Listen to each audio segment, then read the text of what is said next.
Okay, last night Joe asked me to do an introduction, so I thought I would do that. So somebody who you have no chance of knowing, somebody you have some chance of knowing. Her discussion is about cutting edge research. She says it hasn't been done before. It's excellent research, it's peer review. She'll give you some takeaways, and I told her earlier today that I was going to give you the takeaways up front because it's always best to have some repetition, so here you go. Make sure you're getting permission from the students who are working with cloud-based tools or sharing their work with others. That's kind of an important takeaway from the session. She says you also, if you have a research idea, try it, because it will keep you, for one thing, excited and probably keep you learning about stuff, and find ways to innovate, because that will keep you saying, I love my job. The other thing is this, that she's been involved for about 30 years in the industry. She taught 15 years as an English instructor in additional languages, and technical communication instructor at British Columbia Institute of Technology in Burnaby, BC, hence the pins that she handed out. So without further ado, please welcome Joa Anderson. Wow. Thank you very, very much. So much for the timer. Technology fails you when you use a new device. Okay, I'll just find out what time it is. 11:46, we're right on time. Thanks for coming. A nice small audience, so this can be intimate and you can get a sense of what's been going on in my life. I have an excellent learning and teaching center at BCIT, just 30 minutes out of here, and my instructional design consultant and IDC taught me about peer review. I had to have my students write scientific reports, and I didn't know how that was, so I talked to my IDC, and she said do some peer review so that they can do some writing and then do some assessment, and then you can see how it goes. So I'm going to tell you about the process. My online presence is at Gandridge, so you can find me on SlideShare and Twitter. And yesterday there were some really interesting conversations going on Twitter, and I'm really appreciative of Martin's presentation about digital literacies and 21st century learning, because that's all part of why I'm doing this kind of research. So this is a video I've watched a couple of times already, and it was so interesting because it said it doesn't really matter about the technology. It only matters about the social environments and making learners think and being inspired by a teacher who's passionate about stuff. And I often get on my evaluations from students, I'm really passionate about what I do, and I love what I do. I love my job, I'm so lucky. It's because of the students that I teach. We teach into all kinds of disciplines at BCIT, into health and into engineering, into business, and this is the environment. Students can go on after a diploma, 2-year diploma, and do, you smiled at me, so now I'm distracted. After a 2-year diploma, they can go on and do a degree in ecological restoration. So they go out and they make the land green again. They're passionate, they're fun, they're educated, they're hands-on, they're brown and dirty sometimes when they come to class, not like the marketing students that always come in heels and suits and very posh. They're big to give you their hearts. So I always want to know what's in their mind, and with what I teach them, I ask a lot so I can do lots of formative evaluation. And I use reflective practice. So by a show of hands, how many people use reflective practice in their teaching? Get the students to write. How many of you are teachers? So one reflective practice, one teacher. What kind of jobs do you do? You're in IDCs, okay. Teacher? Management? Research. Okay, so a variety of things. So a lot of you are supporting learning as well. So encourage your instructors to do formative research, because we find out what's going on, formative evaluations. So at the end of the course, or the beginning, or whenever I'm asking, I have a lot of quotes for you from the students on how this is going. So the reason I'm using minions is because I think educational research could be a little bit boring. So I'm trying to add a little bit of color, a little bit of fun, because if you're having fun and you're happy, you're going to learn more. So I just always try and add that into whatever I do. So a student wrote, coming into the program, I thought I was a pretty good writer. I had a BA in blank, to keep that anonymous, from UBC, and it involved writing countless of papers, and I had many sleepless nights. I didn't think there was much left for me to learn or even improve upon in terms of my writing ability. And I was wrong. came to my class and he learned all about technical writing. He learned about scientific writing, and they were engaged and they had fun. But I wanted to ask them about peer review, and I thought, what are they thinking? So I thought of a hypothesis because I wanted to come to this conference, and to come to this conference you need to write a paper. So to write a paper you have to have a hypothesis, so I had two. One was based on collaborative, cloud-based writing activities for being peer-reviewed and doing peer review. So I found out after the fact about this paper that's not included in my paper on the AACE website by Sadler and Good, and I thought, oh, I'm gonna Google, what does Sadler and Good look like?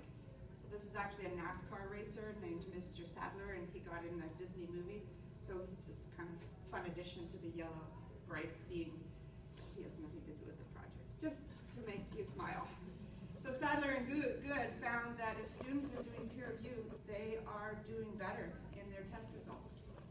So it's a benefit to students to not only have someone look at their writing, but also do the writing. And there's lots of research about that. And if you're interested in some latest ones, I have them here, fresh from my librarian that I just met at a Syrian fundraiser I was doing last week. He said, oh, I'm doing research on this for my PhD. He sent me peer review benefits and studies that are being done. So when I came to EdMedia in 2010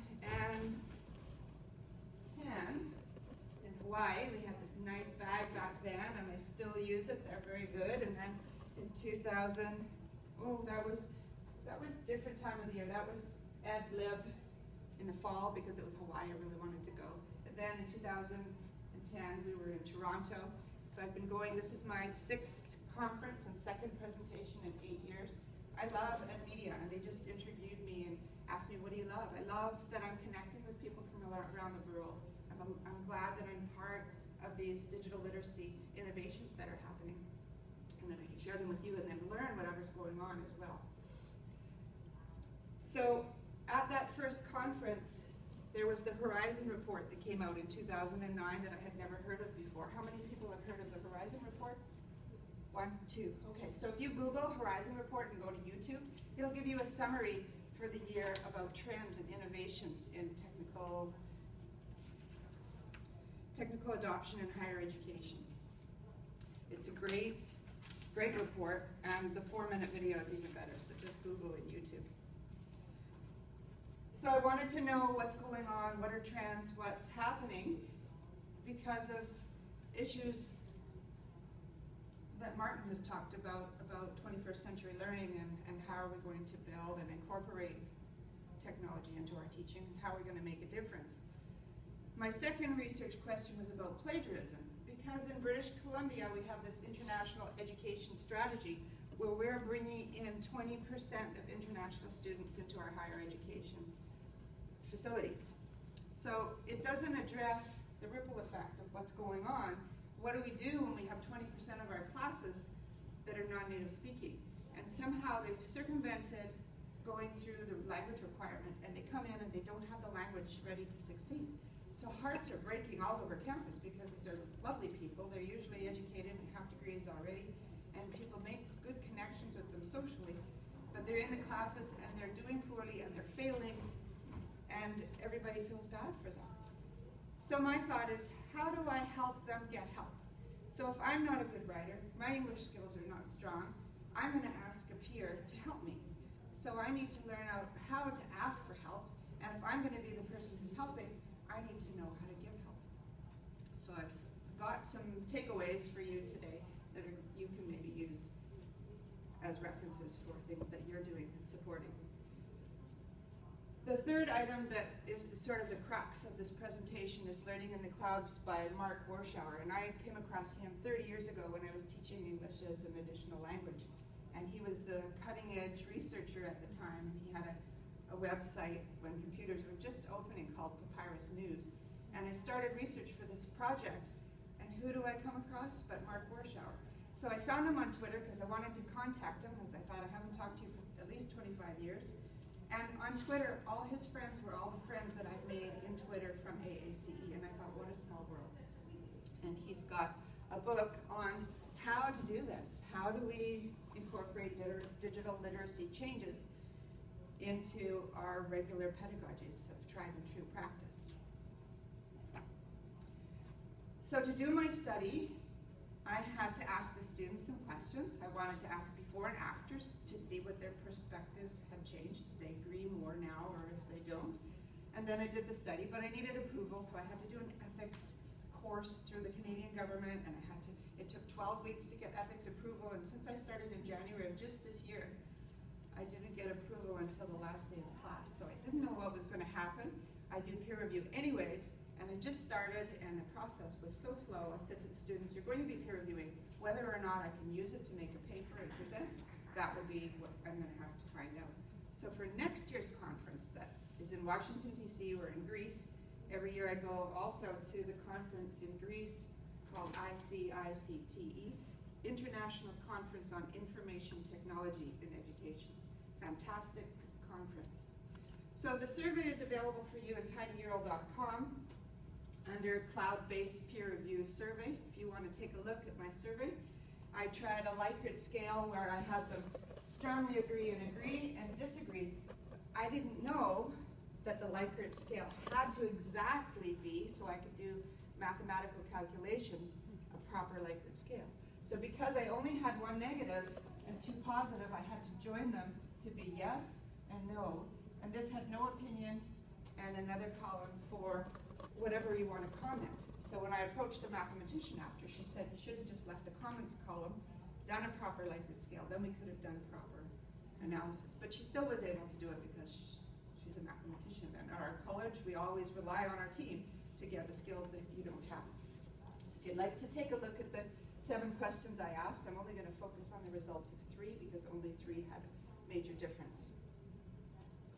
Keep an eye on the time. So part of what the students do before they start writing is they have to have a rubric or a checklist. And this one we call the 5-page checklist. They use it with their technical courses, and they use it in the communication course for which I'm teaching. So the first part of it is abstract, methods, discussion, results, how are all the pieces. It's so complicated, and I have to make sure that they're going to follow every single item on the checklist. So they have to learn it. So they get samples from students in the past. Now students in the past have to give permission, and before I show you that form, I'm going to show you about the flipped classroom idea that I do with the introduction section. So the students are given 7 weeks to read 13 scientific reports and analyze them, discuss them. So they go home and I give them questions and they come to class and they're completely engaged and completely on task with what they need to be doing because they have to show up with it done. Some people use participation points, but these students are just so awesome. They come to class with their work done. The first 7 weeks of the 15-week course. Then I give them samples from the past. Now in order to share the samples with the past, I have to give them a permission to share document. So at the end of 1 year, I hand out my course evaluation and a permission to share, and there's 4 options. So the 4 options are that I agree to have my work shared, I don't agree to have my work shared. If I agree, then I'm going to change my name to whatever they like. It can be their name or a pseudonym. One student called themselves D'Artagnan Knight Rider. Or they want no names, so often I'll have no name A, no name B, no name C. And that perpetuates every year the amount of information that the students have to look at because they love samples. So you can take a look at that document and see how it was formatted so that we're making sure we have all of that done. Now at BCIT, in order for them to use Google Docs, the cloud-based software that I chose to use, we have to give them permission because all of their information is stored in the United States. Students have to agree that their privacy is being opened up and potentially seen by another country. So in this form, it lists what privacy is like, and they can either then opt out of putting their stuff anonymously online, or they can participate, and if they're not comfortable with the Gmail account that they've made, they can make a new one, and then they can set it up so it's very anonymous and has no personal details or address or name or phone number or blood type, religious affiliation. I mean, most of us don't have that in our Gmails, but the students had no clue. And then they're ready to copy and paste. So they do their draft and they copy it into Gmail, and that's a whole lecture, and I have it in SlideShare if you'd like to take a look at how to set students up to putting it in and all the complex parts of putting it anonymously into a Google Doc. I've got pictures there for you to use. And the sixth step is the peer review process itself. So Duke University produced a document that talks about higher order concerns and lower order concerns. And this is back to when I mentioned students need to be taught. Warschauer in 2011 said we need to teach students how to be peer reviewers. And we need to balance the feedback and what we call a compliment sandwich. So they have to start off with something positive, give them some corrective or other kinds of feedback, and then end with something positive. So I give them 50-50 tickets, and then they randomly get another student sample. So I wanted to show you what it would look like online. So in a Google Doc, it looks like this. They just have lots of writing, and then the anonymous commenter says, what about your sentence structure? So that could be suggestive, or that could be corrective. Then they said, could this be due to increased competition for resources, predation? In Gouache 2013, he called suggestive or epistemic feedback as opposed to higher order concerns. Have you heard of these kinds of terms for peer review? One nod? One nod, okay. So these are the ways that students comment. And the last one was reinforcing or community building. Thank you for sharing your work. And I read your draft and it gave me lots of ideas. I hope the comments are somewhat useful. Good luck with the reflection and abstract. So it's very community building and very safe for the students to get nice feedback from their peers. And sometimes there's problems, of course. There's no Wi-Fi that day, and so it has to be done on paper. So they do their compliment sandwich on paper, what's well done, trends you're noticing, which is otherwise known as what did you do wrong and you need to correct, and final strengths or encouragement. And they make tiny URLs and then they itemize it so it's very quick so students can go over to that Google Doc and find it. And then I'm required at the end of the study to remove all of these documents to protect privacy. So now the fun part, the results. For the fifth question, I had significant results that seeing cloud-based samples is better than on paper.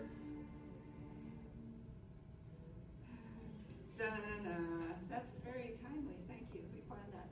We had 40% of the students go to 85%, saying that I liked using the cloud. Now one student said it's easier to share and be anonymous digitally, just some kind of comment that comes up. Another finding that was significant, that my writing improves by reviewing peer samples. That's what I asked them. And 100% of them thought that that would be true. But they did not agree to a significant effect that being a peer reviewer did not help them. So I need to do more methodological thinking and teaching about the benefits of peer review on either side. And that's something I learned along the way as well. And a student wrote, even though they disagreed in general, one student wrote that speaking of peer editing, I think providing comments and suggestions also improved my writing. I made sure to double check my writing by following the checklist. So knowing that checklist to give somebody else feedback should, by default, make you better at least completing the requirements.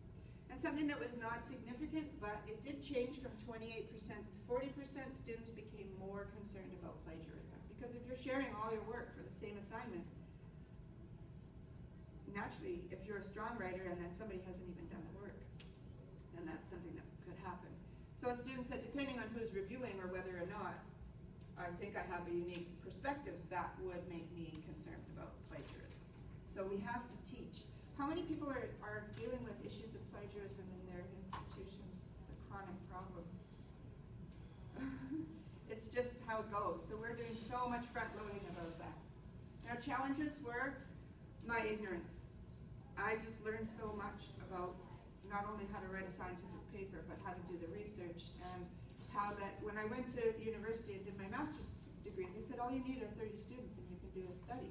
Well, not according to the mathematician that you can count on as reliable. She says, research is difficult to make statements of confidence of the results being reliable. It's okay to do research, but avoid doing statistical analysis of a small group. People like to see statistics in papers. They feel it's more rigorous, but it's wrong, according to my math colleague. She was just, I think she lost sleep over the design of my study. And she said, next time, don't put my name on this. Don't let me associate it to your study at all. Next time, see me first, so that it's all set up properly, and then I can do the math.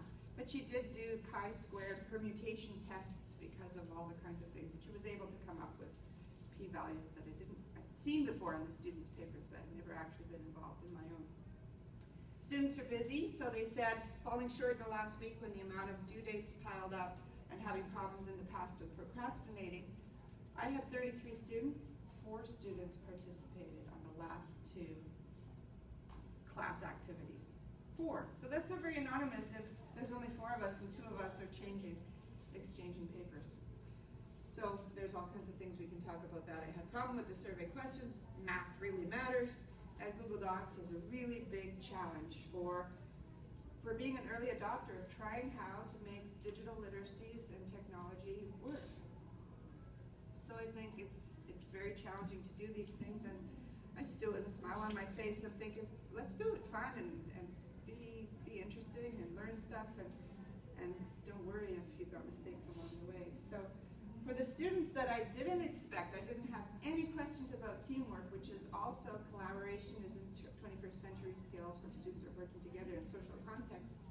I didn't think about teamworks, but they mentioned for most of peer review sessions, I worked with a partner, and I learned that when working with somebody else, one has to be mindful of another perspective or another opinion, which is imperative for improving teamwork skills. So they were never asked, but they realized that in doing this, in this reflective practice, they came up with it on their own. So I'd like to challenge you to keep innovating and finding ways to increase cloud-based pedagogies. I stumbled and fell and picked myself back up, and I still got to come here and share this with you, so I'm very happy about that. So find me on Twitter. I'm going to Greece next week. I'm going to be eating or swimming with octopus, and that's why I've chosen that last minion. And you can reach me at Gandrich or send me by email or go on the AACE site. So thank you for coming.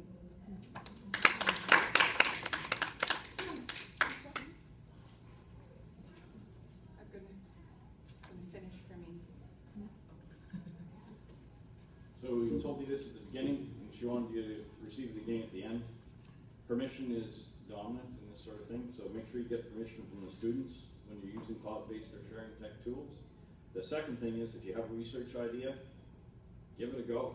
I mean, there's lots of failure and there's lots of success, but you'll never know until you actually do it. And she obviously enjoyed the innovation. That's her last message, and the innovation makes her love her job. And thank you for introducing me. I have a gift from BCIT. It's an innovative thumb drive. Cool, thank you. Who has questions? I do. Hannah. Yeah. Did your students manage to get the language help that they could get and might have needed from the Google Docs? Because what I've seen, students are not very good at, they know how to use spell check and synonyms and so on in MS Word, but they don't realize how to do it in Google Docs. So you wanted to have the program do the language checking for them? Well, what it can do. Okay. It can't do everything, but at least so they get the help that they can get from I it. didn't think about that. Okay. That'd be good to think of. And there's a program too that I've just been introduced that will do some spell checking and grammar checking for you that goes beyond Word. You have to buy a subscription to it. I've forgotten what it's called, but I can update that or let you know if you're curious about that. It works great for my paper that I did. It taught me things that I didn't know, and this is my job to do. It's about $100 a year, and it works really well. In terms of tool selections, like, did you just decide that, oh, I like Google Docs? Yeah, it was just completely random. This is something my colleague and I use for interactive peer review activities, and sometimes they'll do writing in the classroom, and then we'll be able to show it. So yeah, I know Google Docs best, so that's why I chose it. Thank you all for coming today. I hope you can enjoy the sun. I I have another question. Please. Did you think about the students' levels when you paired them up, or was it completely random? Good question. When I paired student, it was completely a 50-50 ticket. Okay. Yeah. Or which of the four Yeah, showed yeah. up and had it, and those four happened to be very strong students. So. Okay. And sometimes a student that was non-native speaking, they would make sure that all the bells and whistles for all their graphs and everything was perfect, and students would compliment them, and they felt so good about themselves, even though their language skills were needing improvement or strengthening over time. They still felt good to hear feedback from others about what a superstar they were. There were so many community building comments. But it was about 2 to 1. We had about 101 of the corrective comments, and then 49 or 50 of the suggestive or suggesting, not suggestive comments. Yeah, those endings. Thank you. It's great you could be here. Enjoy the sun, enjoy your lunch. See Thank you you. around, or contact me anytime.